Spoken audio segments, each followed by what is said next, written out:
What's up, guys? Welcome back to the channel. Welcome back on this Monday, the day after a madness, and it's getting worse.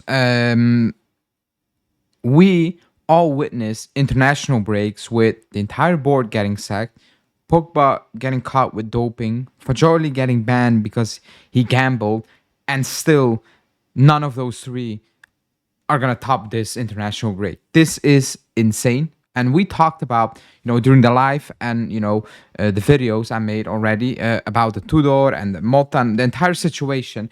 But I want to focus on Giuntoli, who, according to Gazzetta dello Sport, said something absolutely embarrassing. And usually I'm someone who doesn't really believe those type of stories. However, in this situation, I'm forced to believe it.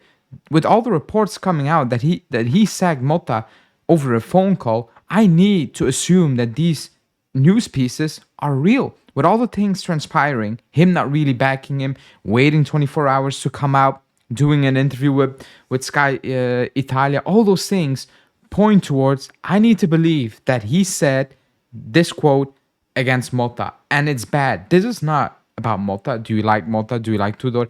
This is going beyond the coaching. This is going to a point which he's in charge of the sporting area of the club, and he is losing complete control out of the blue. Like, he's in total control, and he's losing control to himself. Like, I don't know what's happening, but he's employing. But before we do that, as always, smash the like button, subscribe to the channel, bell notification, put that on, and let's talk about just the shambolic state of our current club, current situation, and how Tudor is not the reason we are going to survive in the near future.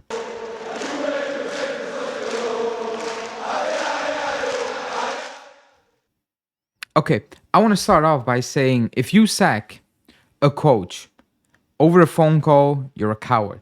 If you sack a coach you desperately pursued, you had talks with for months, you pushed for him to get, to sign for the club, you beat Milan's competition, you announced it to the world in a package where it's like a 3-year, you give him a deal until 24, a 3-year project with an entire new squad, an entire ideology, and then to come out and sack him over the phone, and then this coming out, and that's why I need to believe it.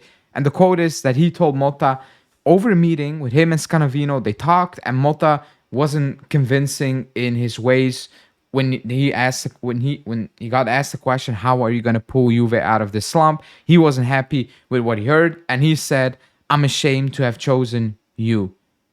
I need to believe, even though I don't want to believe it, I need to believe this is true, just purely based on the timeline and what happened in the past. That is absolutely embarrassing.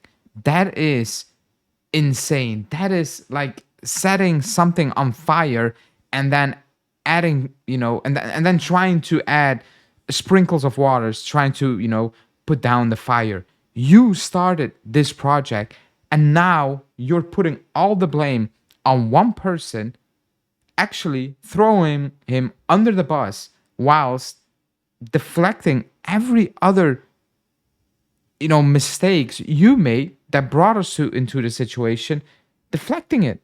It's actually insane. The fact that John Elkann needed to tell Giuntoli, no, not Mancini, it's Tudor, and in the summer, we will see. There are conflicting reports about Tudor. It's an automatic renewal if you get Champions League.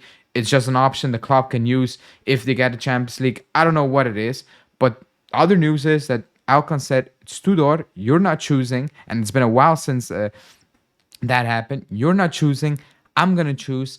It's him, it's no Mancini. The fact that that happened as well is insane, because Elkann is not connected to the club like Agnelli was, that he's actually knowledgeable in terms of football wise, because Elkann is more of a fan. Like, he never really worked, like he never worked for a club inside and out. Like, he doesn't know it like Agnelli did, when he picked Allegri, when he picked Conte at the time. You're like, okay, you know about football because you worked in this. Elkann, he's totally focused on sports in terms of Formula One, and that's it. The fact that he needed to tell Giuntoli no is insane. That is the level of incompetence that is surrounding Giuntoli right now in the matter, what is it, 2 years now? It's actually insane. And to put out that quote, and again, I need to believe it purely because of proof that's already out there.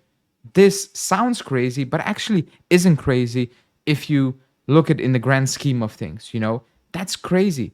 Like I said, to throw a coach under the bus, and this is not even about, do you like Motta? Do you not like Motta? Do you think he should be sacked? Yes or no? Because that's a debate in itself, obviously. This is about him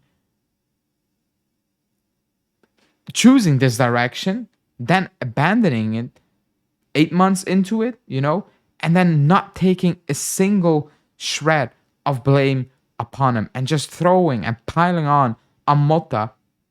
And like, I feel for Motta in that regard. You know, professionally, it's football. You know, it's and we know how football works. If there are no results, you're gone. Not the last couple of seasons. That back then it was okay to have no results and you can stay in charge. However, usually no results, you're the first one to lose your job.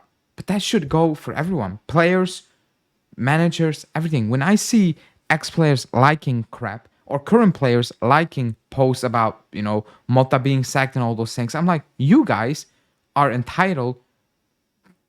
I'm not going to say the words. You have done nothing for the club. You mean nothing for the club. And now you're happy you yet again kicked out another coach. How is that possible? How do I need to trust any of these players, any of these people up in upper management to get it right now?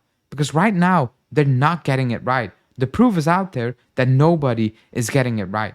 So I cannot be excited about Tudor. I cannot be excited about absolutely nothing at this moment in time. I only can be worried about the current state of this club, the way it operates, the way hierarchy, people in charge who should be leading this club, directing it into a winning cycle, the way they are operating is so worrying on a hundred of millions of levels that I'm sitting here, I'm like, how have we come to this point? How is that even possible for Giuntoli to choose Motta, pick out players for the project, and then abandon it 8 months later?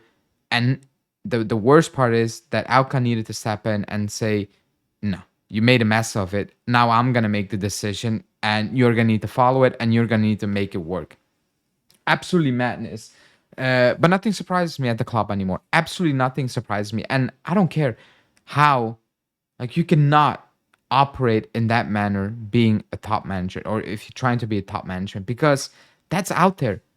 New coaches, new players, they all read that stuff. Everybody talks. And if you operate like that, it's a bad stain for your reputation, also for the club's reputation. That's why I wouldn't be shocked if in the summer there will be some changes. I don't think he's getting sacked. I will be stunned if he's getting sacked. But if added help comes in with everybody having a defined role and taking power away from certain people and putting them in a position where it's like, you need to focus on getting deals done. And that's about it. Communication, coaching wise, it's somebody else. This and that, it's somebody else. I wouldn't be shocked if something happens in that regard. But man, this is actually insane and just shambolic on so many levels. Anyways, let me know what you think about the entire situation, how Giuntoli has handled it, and how he deflected basically everything towards everybody but himself. Let me know in the comments, like the video, subscribe to the channel, and I will speak to you guys soon again. Ciao.